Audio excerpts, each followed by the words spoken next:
In this video, I'm going to show you the ways to download and install ARK Survival Ascended on PC or laptop. In order to download the following game, first of all, install the Steam application.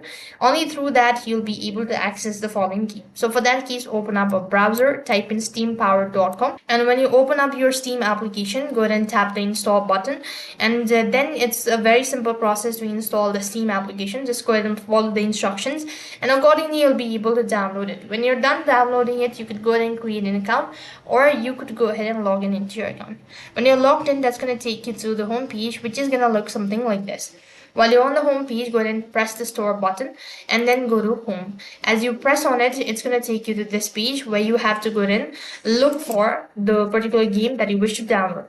So you're type in ARK Survival. When you locate the following game, go ahead and press on it, and then right on this page, you'll be able to see all of the information and all that. So over here, scroll down and go to add to cart. When you do that, you can go ahead and proceed to checkout procedure, and you'll have successfully downloaded the following game. So in that way, you can download and install ARK Survival Ascended on your device or laptop. That is all for this video. I hope the video was helpful. Make sure to like, share, and subscribe to our channel. Thank you for watching. See you in the next video.